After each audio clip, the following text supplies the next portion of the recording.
Hey, everybody. Welcome to another episode of Creatives Ignite. And I am excited to have Nathan Yoder back on the show. So we are doing this series called Where Are They Now? And I talked to Nathan back for the first time during the first year of, maybe the second year of Design Recharge, what the podcast used to be called. So this is like super awesome for me to be able to see somebody that is been on the show, featured, loved what they were doing way back in 2013 and 2012 and earlier. But then, and he said yes, and then he came on with Sean Tolgetsky, who was also a hand letterer, and they were working together at Sevenly in 2014. And then in 2016, Nathan came back on and he was doing a shift and he was doing more illustration. Still does typography, but his illustrations are so awesome. And Nathan loves Jesus and I love Jesus. So there's going to be some Jesus talking. There will not be cussing, but if you don't like the word Jesus, you might want to just click off and tune in next week.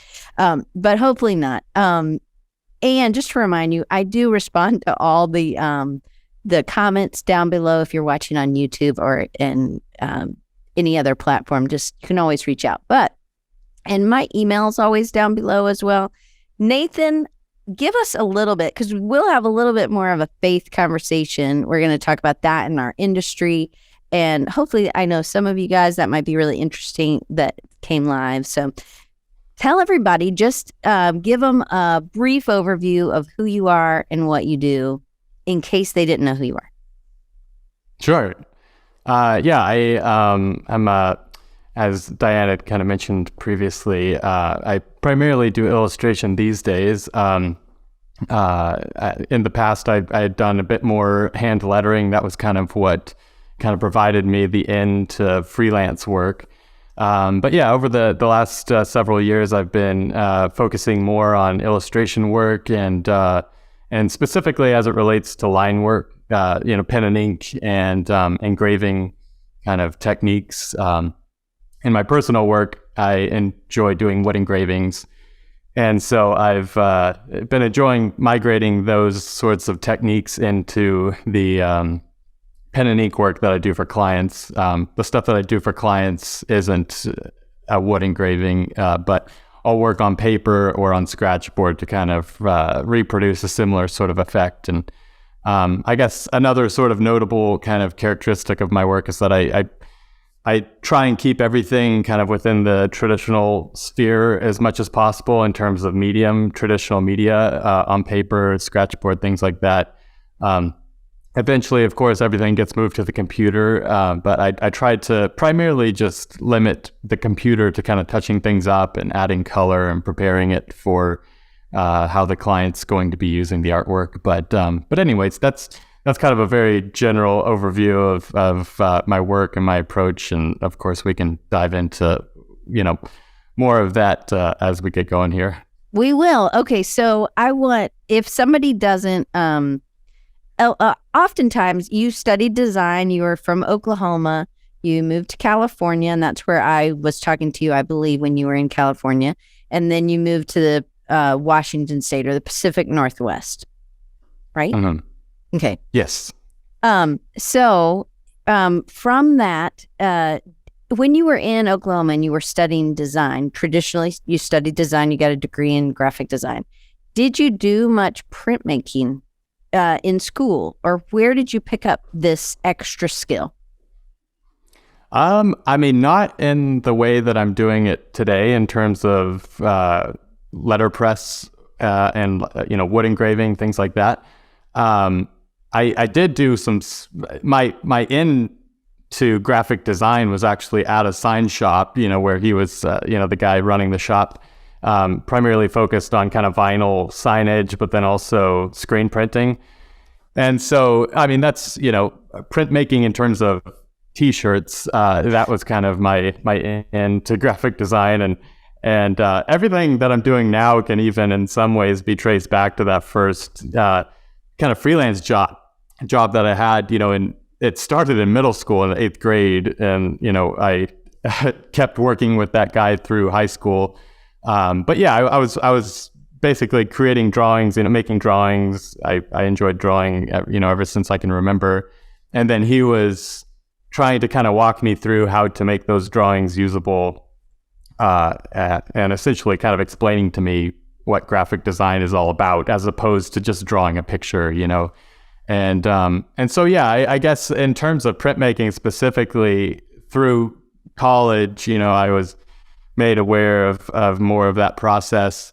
And so I think it was all stuff that was always kind of in the back of my head. And so as I started focusing more on kind of trying to understand and determine where I want to go with my personal work, I was just trying to kind of recall the things that had kind of caught my interest in the past, and things that were drawing my interest, presently. And it always kind of came back to pen and ink. And I guess maybe that can even be traced back to, working with a pencil just in black and white. I just think the limits of just black and white, those are fun constraints to work within. And then to take that one more level, to kind of limit yourself to just a stark, white, black line, and try and convey textures and tones and things through line work. It's always been a fun challenge. And so, of course, all of that even you can trace back to the invention of the printing press and the limitations of the printing press, and how, in order to reproduce an image on a page, it could only be reproduced, printed in black and white. And it also, illustrators were limited to, how they could, reproduce an image by cutting that image into a block of wood. And so, of course, there are things like stippling that you can rely on, but really what it came down to is line work. These guys cutting with, either knives, in the initial sort of manifestation of printmaking, but then eventually these jeweler tools that were used in wood engraving. And so that's more the type of printmaking that interests me today, and that I try and kind of reproduce in my work, is the kind of the traditional approach to wood engraving. Cool. So there is, for people who don't know, there are tons of different types of printmaking. Wood engraving, I'm probably going to mess this up, but I think I know. So if you're looking at like a block that was our printmaking professor at where I teach, she, Nikki Schneider, she would do wood cuts, which could just be done on a piece of plywood. You could do, but it's different tools. Wood engraving is all these pieces sandwiched together, and it's this really tight, the edges of all of it. And so it's usually they're smaller because the wood is more premium, and you're not doing these huge wood engravings. You wouldn't do a big piece, but they were used for books or for advertising. And there were these elements, which I also love. And you have these little things back there behind you that you rest your, I think you rest your hand on as you're cutting, right? Those things. Yeah, a little bit. These are weights. Well, they're sandbags, leather, that you rest the block on as you're working. Okay. And this is just kind of a working surface that's kind of raised in order to bring it up a little bit higher to your face. My desk kind of has some of these little pieces that can slide out that I can rest my arms on. But yeah, this is kind of my wood engraving desk over here, and then you can't see it, but in front of me is my drafting table. And so this is kind of the fun, work that I do in the evenings, and this is I still think it's fun work that I do during the day. So then scratcher board, for people who don't know, you may have seen it at the art store where it's a black and then you carve in and it's white. I know people can make their own scratcher board, but do you buy yours or do you make yours? I know these were not questions on our sheet, and this is not about Jesus. Oh, it's okay. But we're going to get to it. No, it's all good. I have looked into making my own just because I think it's fun, trying to kind of, I don't know, that kind of find your own process in making art. But yeah, I buy my own, and there's actually two different types that you can get. You can get the type that is just all black, and you scratch away to reveal, the white underneath, and that's the more traditionally kind of what you're doing when you're engraving into wood.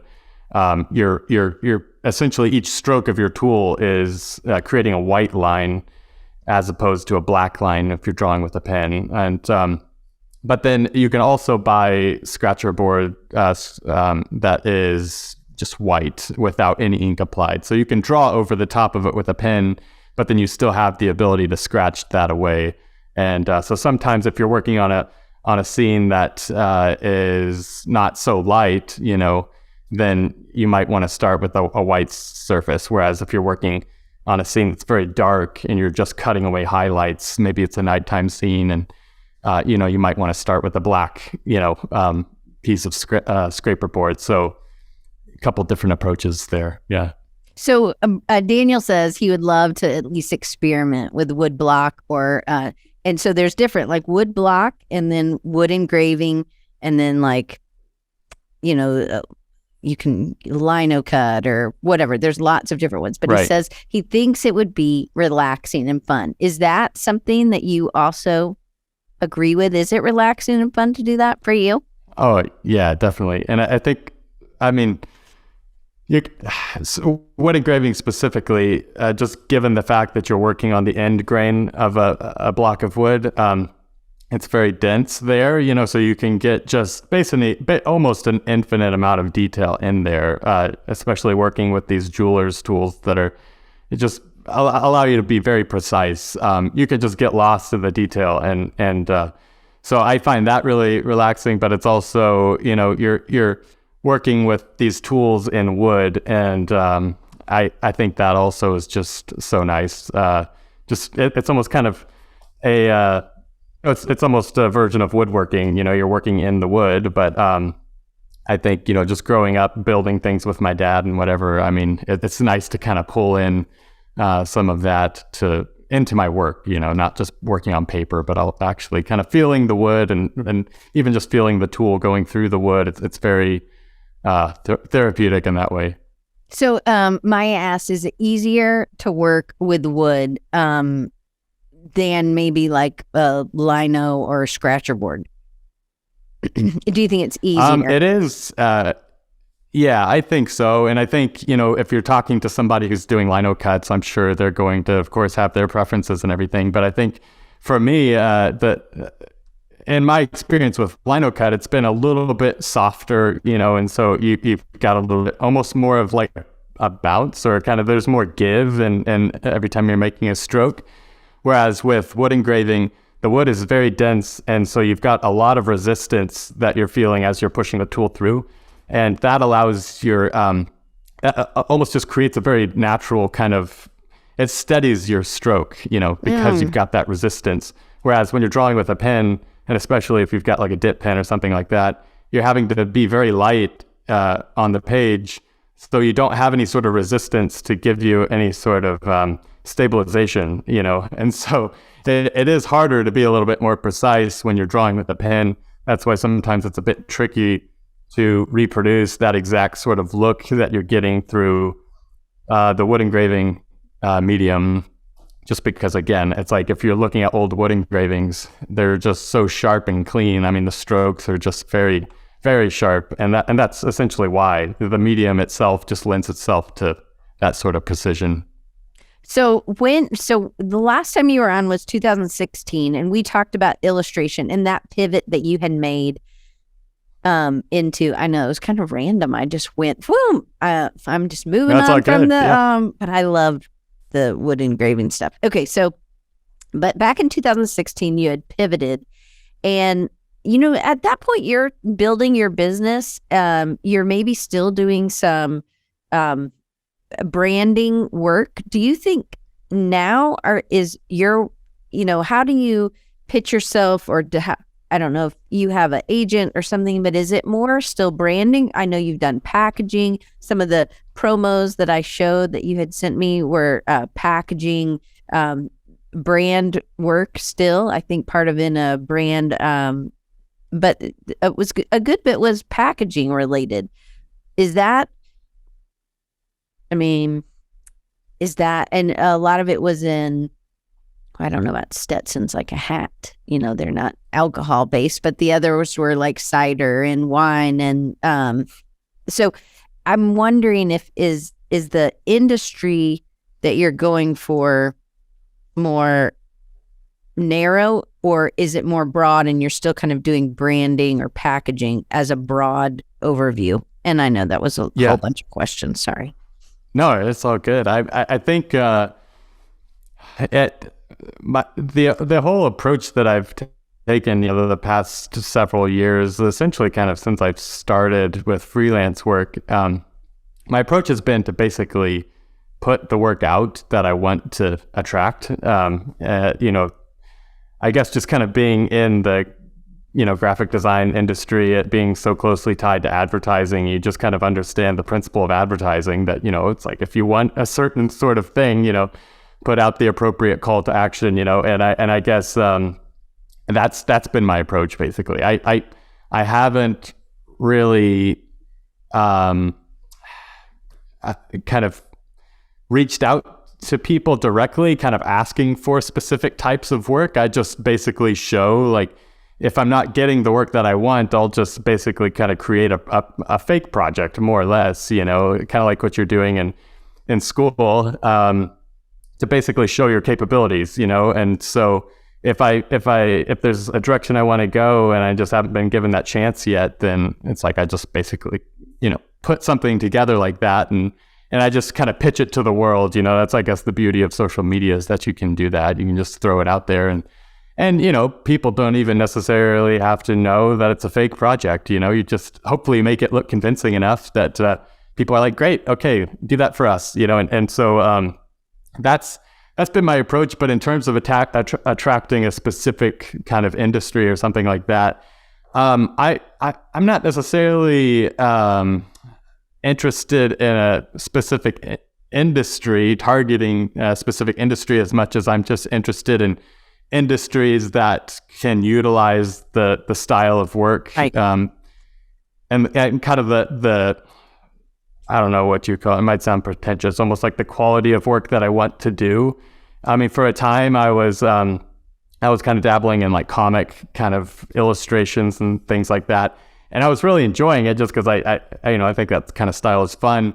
But it just kind of dawned on me that it's like, well, what am I doing? Like, if I'm trying to actually make it as a freelance artist, the money isn't there, And so where it was fun, it wasn't like a viable sort of like career direction, at least for me. And so the stuff that I'm also very excited about is this line work and kind of pen and ink and engraving stuff, and if you just walk into a store and look around at where you see that sort of work, very often it's within the food and beverage industry, just because so much of that is still kind of harkens back to kind of traditional kind of types of scenes. When it comes to food, we don't always necessarily want something that's kind of new and sterile in terms of its modern packaging. Obviously, that's always a thing and it's always out there. But there are certain types of foods that have all this history behind them. And so that's where it kind of always harkens back to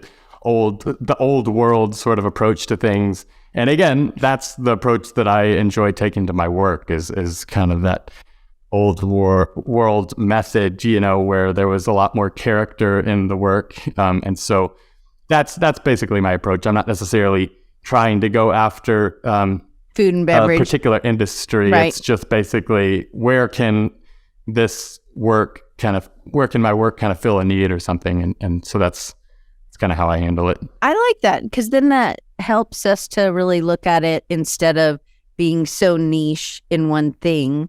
It's saying, what companies could this style reflect their brand better? Do you find yourself doing branding work, or is it more like packaging or a campaign work? Typically, it's an agency or a studio who's working on a larger rebrand or something like that, who's coming to me to contribute to that larger sort of project. And so, in the past, I had been focusing a little bit more on branding specifically, but increasingly, I'm more excited to contribute, illustrations to, either a brand or a studio working with a brand, to their larger sort of kind of strategy for that brand. That's cool. Okay, one of my later questions was about collaborating with others. Since you just talked about contributing, I love that aspect that you get to be, because sometimes it can be pretty lonely to be a solopreneur. I mean, I know because it feels like this a lot of times, pretty empty room, me and the client, and I get real excited because I'm an extrovert, so I'm happy to meet with other people. But so when you collaborate, what elements do you think make up the perfect contribution or collaboration for you in a studio? I mean, I think I don't know. I guess it just kind of comes down to kind of finding a client or somebody who shares, I don't know, kind of almost like the approach to the work, that I have, and I think that's the other thing that I found so encouraging about this approach that I've been taking to my work, which, it being kind of a more traditional approach, is when I was working kind of within maybe a slightly more trendy space, I kind of found it to be hard to, it was difficult to kind of ground myself in kind of where I stood, but then also in terms of the clientele that I was attracting, they also weren't necessarily sure, like even where I stood, because I didn't either. It's like we were chasing some sort of a mirage, being the trend of like, how are we going to kind of capture, what's hot right now? And so it wasn't a very enjoyable space to live in. And so I guess where I'm at now, I focusing on something that is somewhat clearly defined in terms of like the kind of first principles of art and design, working from that as my footing, and also the tradition, that has come before me in terms of all these other artists and kind of eras of illustration and things like that.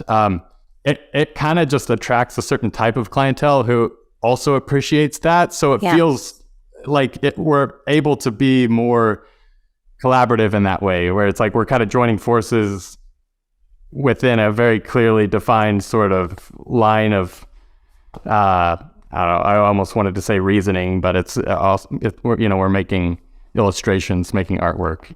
I don't know if that answers the question. Yeah, that does. So they're really giving you the space to do what you do best, and you're giving them options and saying, here's some styles.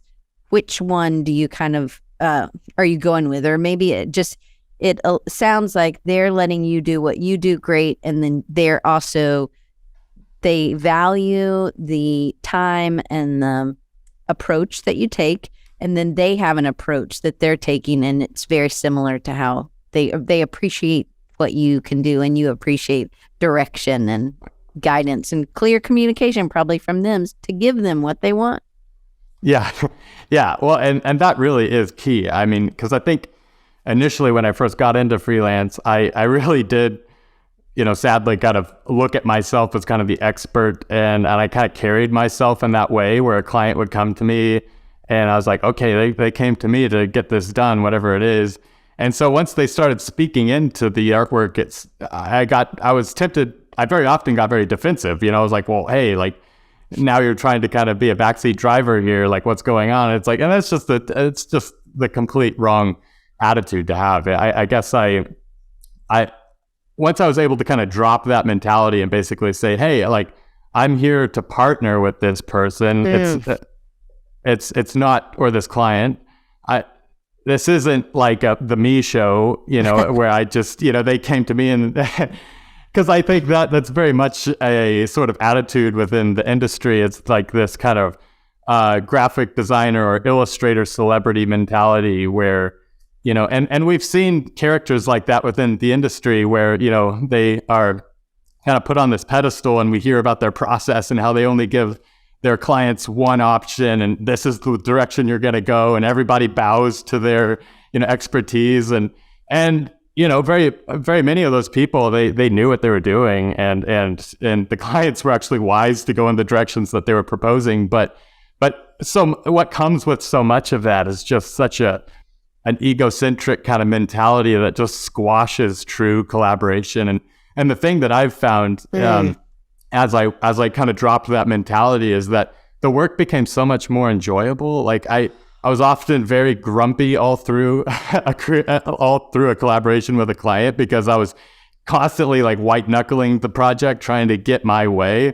And I was very unhappy if things weren't going my way. Whereas today, when, the creative brief you get at the very beginning of a project is no different than the feedback you get in the middle of the project, where the client is asking for something that is hopefully steering you more in the direction of what their original intent or kind of direction was. And so rather than getting all upset, I try to take that feedback wherever it's coming in the phase of the project and make it my objective as well. It's like, okay, the client needs this to change. Rather than getting grumpy and thinking, oh, this is ruining the whole project, I'm like, okay, I need to think creatively about how to integrate this feedback into what we've created so far. And that's my job, to do it in a creative way that's also attractive and that is going to be serving, their ultimate end and purpose. And so, anyways, again, I don't know if that exactly answered the initial question, but that was awesome. And so I think this is a good segue, and you're going to be like, how did you get to there? But me and you had talked about this last week. We talked about how our faith can play a role in when we are just trying to always going after those trends. It can be, and you just said, it can be very ego. I know what I'm doing. Client, you are in the dark, like you hired me for a reason, and there is a lot. And not saying that we just bend like a, a palm tree, has to be able to bend, but it's a very strong tree. Those trees are still standing after a hurricane, Yeah. But it's like, where does that, maybe there was a element, or maybe you just had some self-reflection, or maybe it was like, hey, this isn't Jesus, like this isn't an attitude that I want to go forward with. What happened or when did that come about, when you kind of said, hey, I'm gonna, instead of just chasing something, I'm gonna figure out who I am? And then was there maybe an element where you were like, I don't like being miserable and being mad or being whatever? And can you tell us about either of those, both two different things, or? Yeah. I mean, I think it ultimately is all kind of one a conversation we had previously, is that, it's hard for me to kind of talk about my work and my approach to my work for very long before bringing up kind of the underlying foundation of my life and work, just because that's the kind of the fountainhead out of which everything else comes. Building a house or whatever, it's like, you're building on top of a foundation, and that the structure of your house, how it is determined by whatever that foundation is, the landscape around it or whatever. And so that's again, and the approach I take to my work, I'm constantly referencing, what I believe, that being a Christian, and that shapes my entire worldview. And so, I think, and hopefully a part of being a Christian is constantly, assessing your life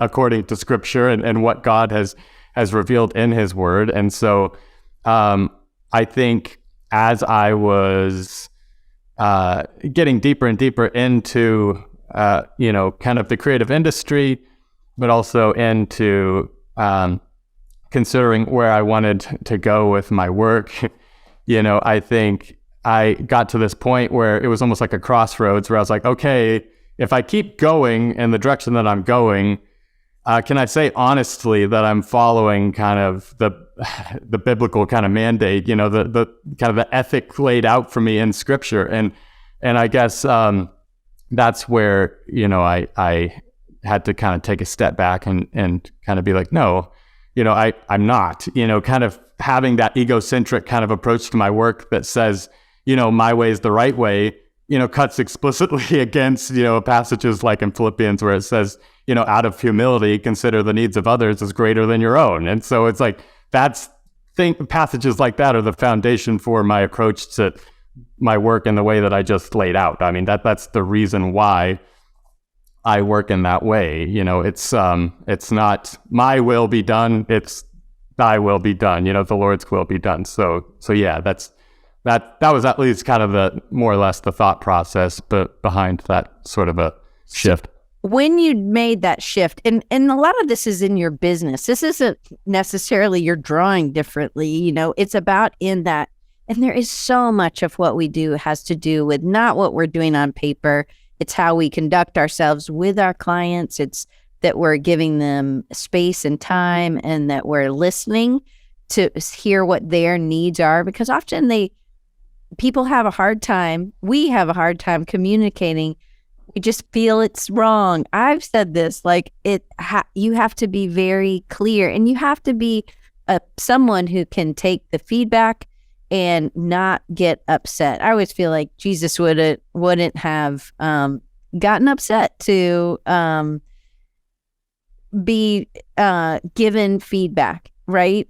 And I mean, I feel like when he was like talking about the children. Now you're really much better about knowing all your verses better. I need to work on that. But when he was like, no, don't put these children aside. This is where we need to pour into the children. So he just had a different perspective from what the world was thinking that was important, right? The disciples were like, push those kids away or something. And he's like, whoa, buddy, this isn't what we're supposed to be doing. And I feel like in a way that client is supposed to be where we're pouring into, and it isn't ego driven, which I think there's something different about ego and then also being confident. And I know this wasn't one of our questions, but is that something you could address? Yeah. No, I mean, I was even just talking to somebody recently who's also a believer, but they were kind of arguing almost against kind of a mentality that kind of says that's constantly kind of lowering yourself, kind of humbling yourself more or less. I mean, they probably wouldn't put it that way, but basically arguing that, in Christ, we're a new creature, and so there should be all this confidence and joy and of course I believe that, but I think their other argument was that if we're constantly humbling ourselves, it's going to have a kind of an ill effect on our work, almost kind of like you're saying. It's like you're cutting down your confidence so that your work won't be as strong. And I think I kind of get what they're saying, but I think a real biblical kind of approach to this, to the gospel, gives you both true humility, but also all this confidence, but in the right sort of way. And I'll explain that by saying, in Christ, the whole point of the gospel is to recognize that I am a sinner in need of the grace of God, for my salvation, to be free of my sin. And so that's humility, to say, Lord, be gracious to me, a sinner. And this isn't, just me comparing myself to some human standard of sin or, doing things the wrong way. This is, you read scripture about even the holiest people that we can find in scripture coming into the presence of God and falling on their face. This is human depravity and just kind of our human nature being confronted with a pure, righteous, and holy God. And that just naturally is going to humble you. At the same time, we recognize what Christ did for us, what Christ did for me on the cross. He came and took the form of a man and died so that I can be alive in Christ and set free from my sins. And what confidence, comes from that? It's a wonderful thing. And so it's like the gospel gives both true humility, but also all this confidence. And so, of course, we've all experienced Christians who are prideful and kind of are carrying around that sort of Pharisaical kind of attitude. And so, that's where you see somebody who is neglecting to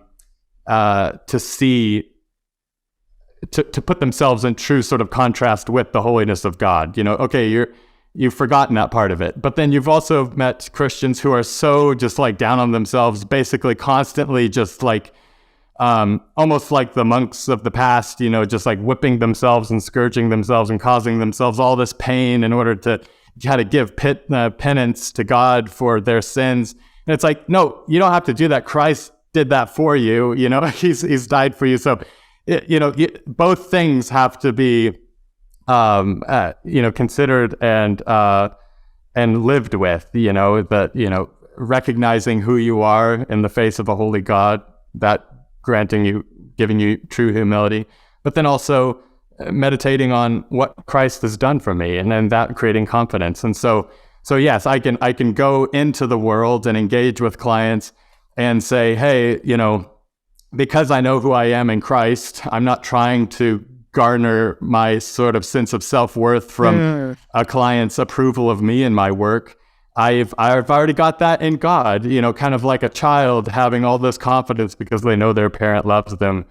That's what a Christian has in Christ, while at the same time being humble and saying, hey, because I'm loved by God, because my identity is sure and secure in Him, I can humble myself to your needs right now. How can I help you? And I'm not going to be offended if you criticize my work in any way. I'm going to try and understand where you're coming from and adjust my tactics to, hopefully better serve your needs. So, yeah. That was an awesome explanation. I think humble, I think a lot of, I have struggled with either talking down about myself or maybe I know I've had some conversations and I'm like, oh, I thought they meant that and that wasn't what they meant. And I'm like, oh, it was just like, because I was coming across as I was trying to be confident. And I do think I'm confident. I do. But I do think that there's a real struggle in a lot of people who are Christians who are trying to understand what that between the confidence and then humility. So I think you explained that great. So let's go into you getting that just the calling. Does your faith in your calling play a role in your ability to market yourself? Because this also has to do with what we were just talking about. You're like, me, the me show. It's the social media show, right? Yeah. The me. And so there is a lot of maybe battle internally for you or for anybody who struggles with that, how much social media. You are a business owner, you have 3 kids and a wife, you have a house, you may have animals, I have no idea, right? But there are people that are relying on you, and then now it kind of goes against it when you have to go and just self-promote. Can you talk a little bit about this and where your faith comes in and the role? Anyway, the end. Yeah. It's something that I'm always thinking about, and I've been thinking about more and more over the past several years. Just because, like as you described it, I don't like it like at all. There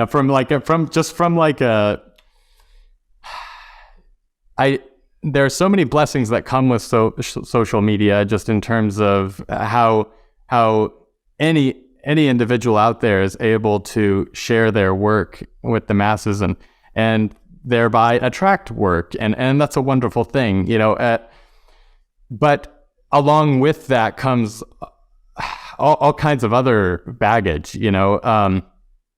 I think the problem there, I guess, is, with just, I guess, self-promotion in general. It's like I would much rather somebody see value in my work and share it with somebody else. And in the past, that is how, the role that a publisher filled. You'd basically submit your work to the publisher. They would look at the work and say, hey, either you need to do a little bit more work here. I think you could do more. Come back to us in a time and we'll see where you're at. Or, they look at your work and they're like, hey, we think this is great. It's worthy of publication.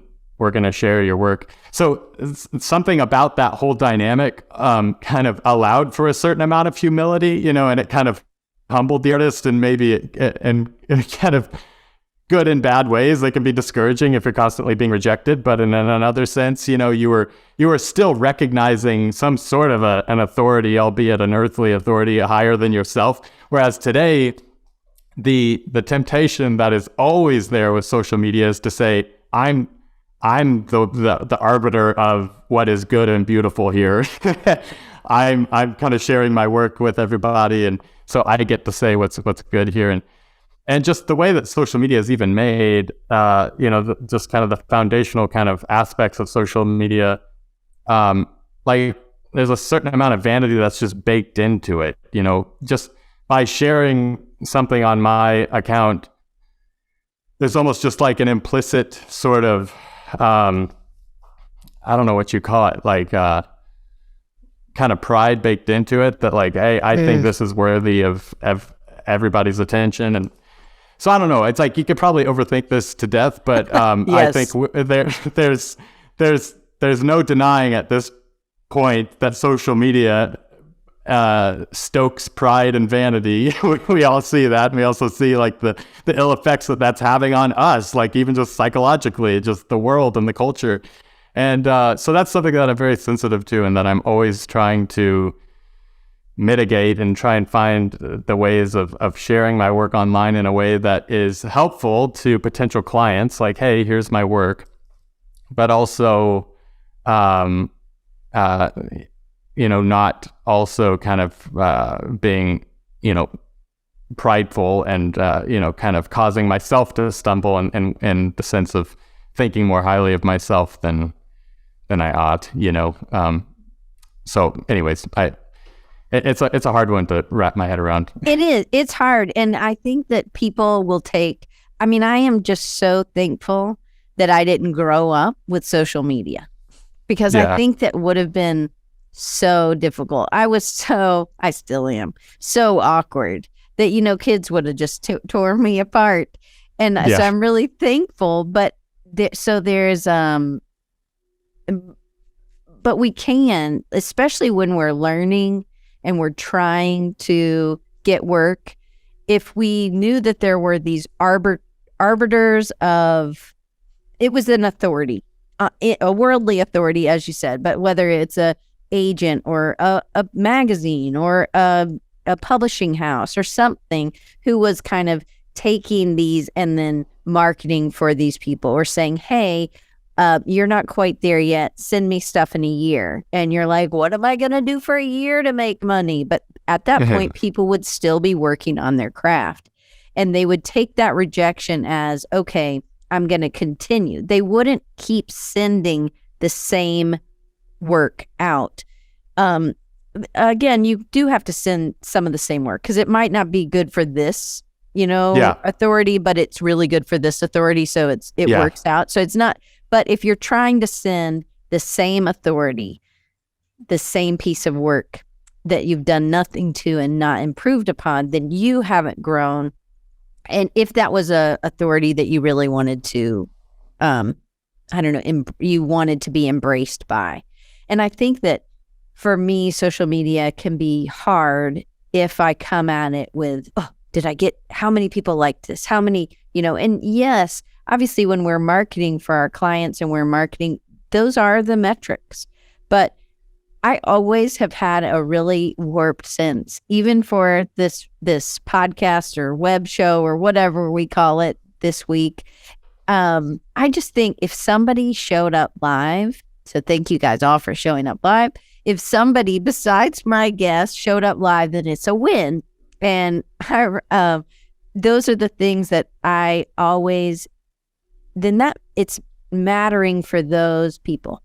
And Okay. whether there were 3 people or 56 people, it didn't matter to me. I thought it was great that I had 56 people, but I'm Uh-huh. happy with the people that showed up. And I do feel like that is that's the way Jesus would want me to be, I think, in just like, hey, you serve who's right in front of you. And Yeah. you and Amy says it's always more fun to join live. I think it is, because you get to be a part of that conversation. It's Yeah. important for me to read what y'all are writing as we come, and I try to figure out where y'all are popping in from and say hey to you. But Yeah. it is a battle, and I think that you do have to be consistent in posting or being visible. I have also taken some time off of certain platforms, and I'm not sure. I'm not sure I know where I'm supposed to be, but I know that if I don't do something to tell people about what I'm doing, then how can I ever be reaching more people? Then I think about the story about the talents, which always bothers me, because it's like talent and then talents. It's like coins. Yeah. This one, Yeah, these yeah. people were given these coins, and some people went and made, they invested it and did other things. And this one person just dug a hole and put the coin in. And there were, at least I kept track of this coin. And I do feel Yeah. like there's some of this that comes into play. Like, God's given you this great skill, and I think he wants to use you, and he wants you to love on clients in a certain way. But it's just as much you loving on them as it is this awesome work that you get to do as well. So to me, it's like this twofold. It's not just the work that, Nathan, you can do. It's also the way you work, the way you talk, the way you love on your clients. And I think Yeah. that we just have to, I don't know, spur each other on and encourage each other to, if we haven't seen something, we just need, because, hey, it's mattering to somebody. The next client might not see you except on social media, but it is a battle. And I think we just Yeah. have to take time off when we need time off. What do you think about taking time off from social media? Yeah, I mean, I'm a proponent of that, to the point of exiting social media altogether. It's like I think I don't know, the thing that I find frustrating, I guess, in some ways, is I would not choose social media as my means of attracting work if I was given other options. I don't agree with the whole kind of approach, and I don't agree, and I'm not a fan of what it does to people, me being one of those people. Right. I don't think it's good, like, how we can be so manipulated, even just unconsciously, by either what other people are sharing or whatever the powers that be are sharing. I don't think it's good for, like, critical thinking and actually sitting with something that you're being confronted with and thinking through it, rather than just passionately, like, reacting, taking such a reactional approach to every world issue. And so I think whereas it is doing a lot of good, I think you have to set that aside and consider, the ills that have come from it. And I think, obviously the argument is always, well, if you get off social media, you're not going to have work anymore. And I'm like, okay, but at the same time, just about anybody you talk to will talk to you for a long time about the ill effects that social media has had on their life. I'm like, can we not then invent another way? And can we not stop and consider the fact that there have been other ways in the past that we've walked away from? Like, maybe we should return to some of those ways. But to return to anything in our modern day, culture is almost sacrilege. It's like, to go backwards. Like, why would we go backwards? And I think, but I think it's worth considering. And I think for me, I'm thankfully, I'm so thankful that word of mouth is starting to work for me now. And so I don't have to rely on social media as much.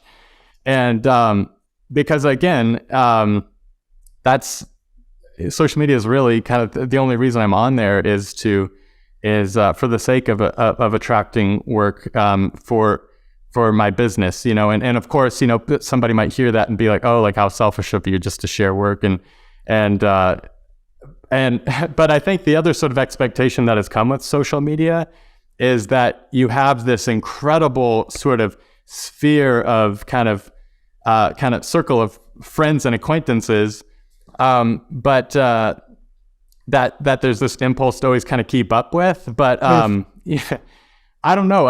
Even those, you can only keep up with so many people, and you can only keep up with so many people to a meaningful kind of extent, Yes. depth, Yep.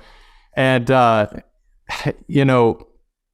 I think, and maybe it's also the phase of life that I'm in. I just am so much more encouraged and built up by the people that I see face to face and that I interact with on a daily basis and on a weekly basis, at church or whatever.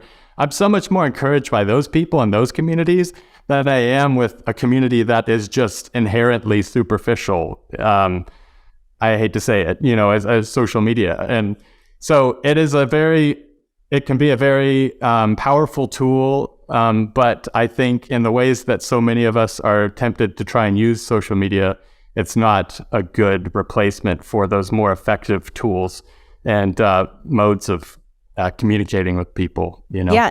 Dee says, I don't think it's selfish to make a living using social media as just advertising. But she said earlier, I don't get most of my work from social media, or I don't get my work from social media. It comes mostly from putting myself out there and networking. And that's exactly what you're saying with people. And I think for me, I live like in the middle of a whole bunch of fields. So there's not, a lot of networking that's going on in my city.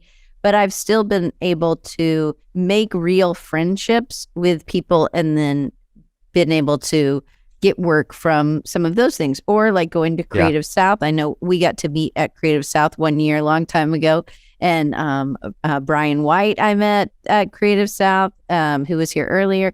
And I think Drew Posa, I met him at Creative South, but I'd seen his work because he'd done tons of work for a church that I can't think of what the name is, does tons of their children's stuff. And I just think that it is important to have real relationships. I do think you can start having those.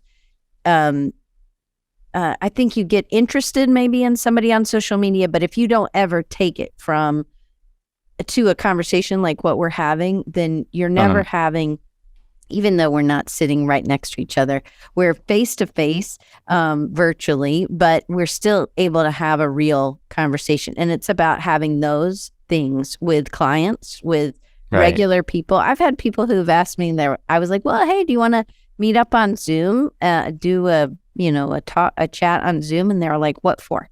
And I'm like, to be friends. Like that was it. Saddleback. That's right, Drew. Sorry about that. But it's like, you do have to put yourself out there. And I think it's easier to just say, hey, I'm just going to put myself out there on social media and just put this work. But then they miss the joy of getting to know you, Nathan, because there isn't that conversation. And it isn't just, you aren't just the work. And I think that's part of that. That's the part where your faith comes in, and your relationship of who God wants you to be. And that is always changing. We're growing. We are always finding new things that we can explore, new things that he's put in our path, new people we can love on, and also things that we can work on, right? It's not like we're all perfect or anything, but no. Not at all. And we're here at the end, and I wanted to make sure. So we'll do these sort of lightning rounds. I don't know if we can really do these lightning round, but we're going to try. Do you ever feel isolated in our industry because you're a Christian? I think just by the nature of things, yes, but just given the fact that our industry is just inherently kind of materialistic, I think it tends to kind of, I don't know. I don't know. I guess I want to be careful. whereas a Christian, it's like a Christian's perspective and worldview is always on eternal things.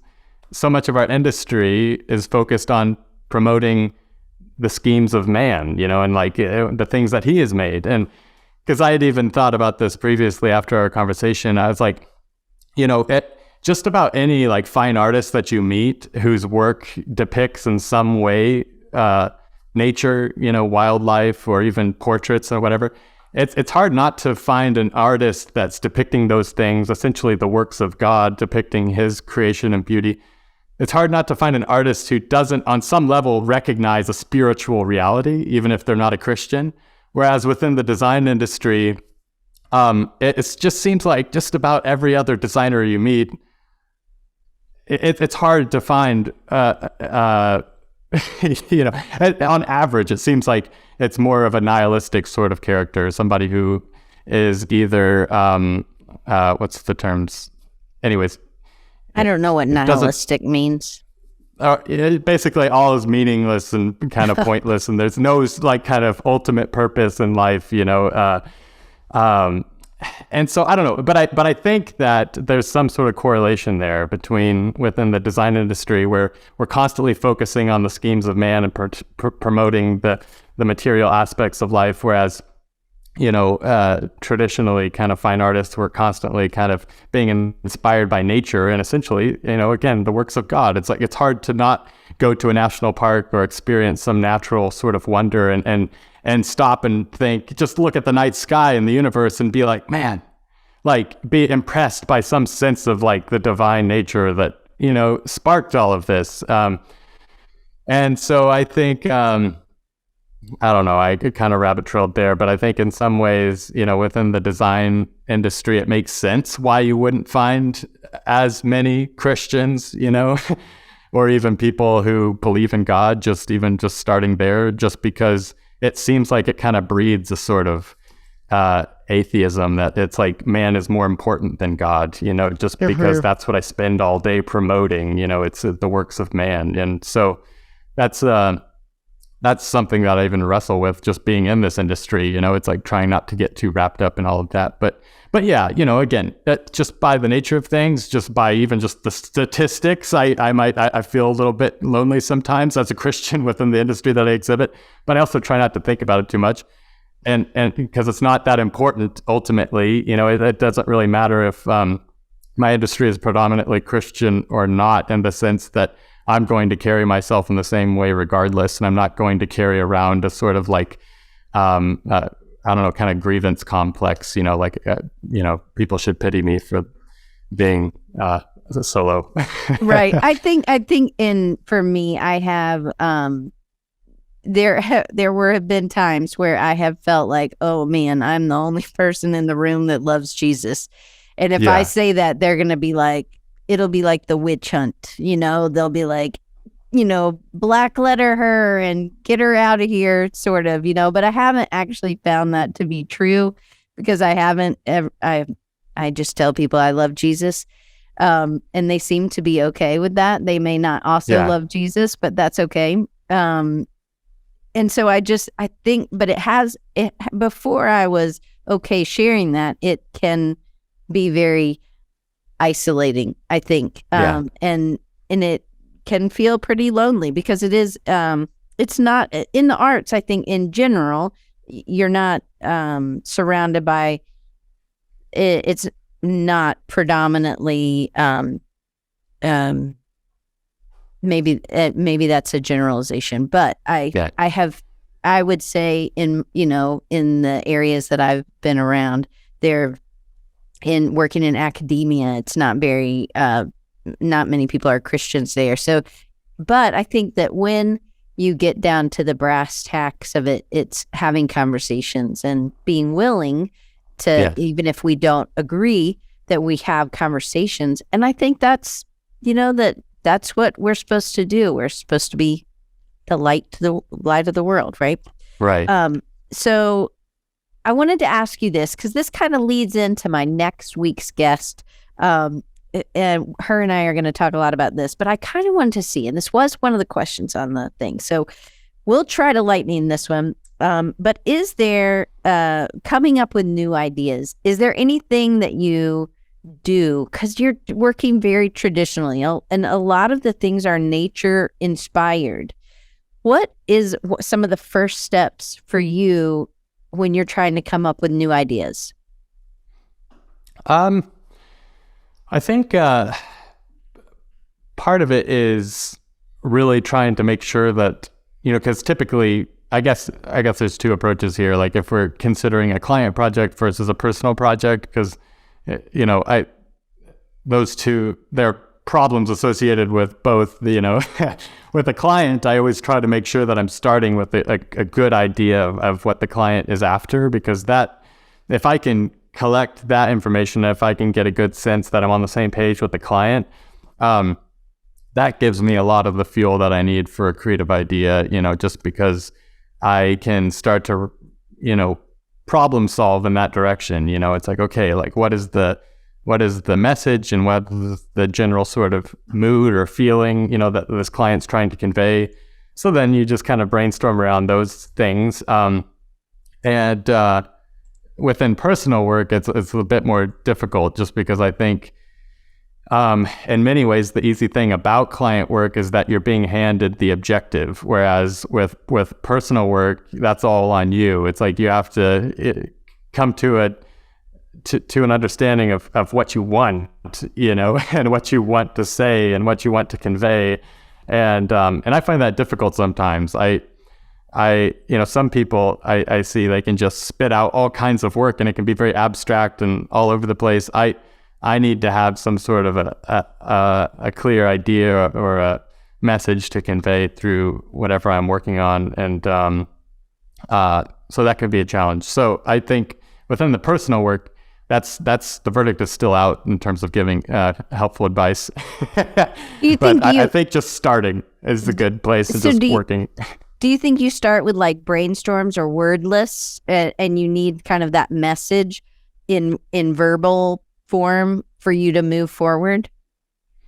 Yeah, I think so. I think it helps, because a lot of times with a client, I'll try to have them include in their brief some sort of like a story, kind of put their, whatever the thing is that they're trying to convey in like a story form. This is what we're trying to achieve and who we're trying to reach and all this. And that helps, because an illustration is essentially like a visual storytelling. It's like, rather than just depicting something that's in front of you, and whatever impression comes out of that being left up to the viewer, an illustrator has a very clear objective to convey a very specific message, and so yeah, I think things like word lists and things like that, keywords, can really help kind of narrow things down and get you going in the right direction. Okay, so next, and I guess second to last question, is what's one piece of advice that you would give the Nathan from 2013? I think, I don't know, I guess maybe just to try and, it's easier said than done when you're considering, a younger version of yourself, and just adolescence and how kind of vulnerable you are in those kind of, and even just like shortly after adolescence, it's just how impressionable you are and how much you want to impress others and make sure you're being admired by others. Obviously, that you struggle with things like that more during that season of life than later, and almost unavoidably, that's just kind of where you are in life. But that would kind of be my thing, is just try and convince myself not to be so influenced by other people's, perception of me, talking to myself back then. And again, I guess that's where, as a Christian, kind of pointing me, again, talking to myself in the past, pointing myself back to God's word and what he has said about himself, but also about me and who I am in Christ and what he's done for me. Really trying to get that through my, thick skull, and so that I wouldn't be so, painfully self-conscious all the time. That would be hopefully helpful to me then. That's a great, that's great. That's a great advice for early. And because I do think we do care. We care about what other people think. It's not what we're supposed to care, but it just happens. So it's just this constant. But can you imagine if you were telling yourself this, you would be like, oh, he looks like he's doing okay. You know, like I just need to just not worry so much. And I do. I think that. So then what is next? That's the last question. We had plenty of more, but I knew we wouldn't, but we had a great conversation and I'm really glad. So what's next for you? What are you hoping to do next? I mean, my wife and I, we've talked about ever since we first met, someday doing children's books. So we think that would just be so fun. And it seems like, you know, it's almost cliche when you talk to an illustrator. That's like what everybody wants to do. But, you know, my wife, she, before our kids came along, she was a elementary school teacher. She taught like second, third grade. And so, of course, that's just kind of, she's just really good about just obviously teaching, but, you know, kind of just telling a story. And so, but she's also, she really enjoys drawing and doing watercolors and things like that. And so, so we've talked about collaborating in that way, you know, where I think she could write a children's story much better than me, but then kind of also joining forces on the illustrations, because her work, she just has such a great sort of personality in her work. But a lot of times she kind of struggles with kind of fleshing out those drawings. And so we've thought about how it would be fun to almost have her do the initial sketches, and then I come in and kind of maybe kind of put some of the finishing touches on things and maybe kind of shore up the perspective and the proportions. And, you know, I think that would be fun. So, but beyond that, I would love to do more with wood engraving. And I not too long ago, I actually bought a letterpress machine, which I haven't had a chance to even touch since. So I would love to do more with letterpress and my wood engravings. And but yeah, beyond that, I guess just continuing to grow. Hopefully, I think that's the thing I've found over the years that really truly keeps me excited. It's not necessarily about jumping to this or that trend, kind of like what we've talked about, but it's just about growing. And I think that's the thing that makes your early years so exciting, is the fact that you're learning and growing. And so much of burnout, I think, and stagnation comes from just making up excuses for not learning anymore, you know. And I think that's the thing that's exciting about I don't know, life when you're engaged, when you're learning. I mean, even just my wife and I having kids, it's like that's a whole new sort of challenge. It just keeps things exciting when you're having to learn. And so that's the thing. I'm constantly trying to research, you know, my work, wood engraving, especially lately, but then how I can improve in terms of line work, reading books and things like that. That helps me sort of maintain that excitement. So yeah, hopefully also just getting better at the work that I'm doing today would be what's next. That's great. I love that. Well, I just want to make sure that you guys know how to follow. And Jen says, after seeing your work for the first time today, that sounds like it would be amazing. And Drew said your work is super amazing, up there earlier. So you got lots of praises. If you haven't seen Nathan's work, you can go to yonderstudio.com, YONDR studio, like normal.com. And then if you want to, and the links are right at the top of both YouTube, and if you're looking at it on your podcast thing, his links are at the top. Mine are below that, but his links are right at the top. And then on Instagram, it's just instagram.com/Nathan Yoder, YODER. Anyway, Nathan, it's always good. I think we had a great conversation. It's just nice to be able to talk about all these things, and really, we're maybe not giving direct, exact answers because we're right in the middle of it. But sometimes it's just nice to talk to somebody in the mud hole with you, you know, like we're right here. We're trying to get out, or we're working on it, but we're just being, the pastor came in at this is my parents' church, and he was like, are you going to do a virtual background or something, Diane? And I was like, nope, I'm going to leave it authentic. This is what I did last week. I'm good with this. This is fine to me. I'm thankful that the church lets me come and use their internet every Wednesday for a while, you know?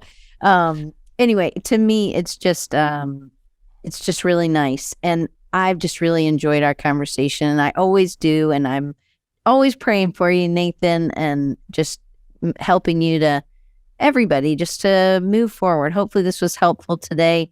And just thanks for coming. And thank you, Nathan, for giving us lots of good answers and advice and just honest thoughts on life and working. Yeah. Well, yeah, thanks for having me on. And yeah, I always enjoy the conversations. I mean, I could do another couple hours. I feel like that so many of the things we touched on, I feel like we're just like the outline. I'm like, okay, we need to get into more of it. Yeah, well, maybe we'll have to do that. I would love to do that. And Barry says, great conversation. Loving your work, Nathan. I knew you would, Barry. You would love his stuff. So thank you. Anyway, I will see you guys all next week. And we have Brandy C on, and she's going to be talking to us about where maybe we should go in the beginning of that creative process. And she gets pretty passionate about it. So anyway, I think she's going to talk a little bit about her faith as well, because she is super passionate about not just going straight to Pinterest. So that was one reason I wanted to I figured you were, not going, but you did the Stetson beaver. If you guys look at that one's like, because I love beavers. And so I loved that beaver drawing that you did. So anyway, Nathan, thank you. And everybody, I'll see you guys next week.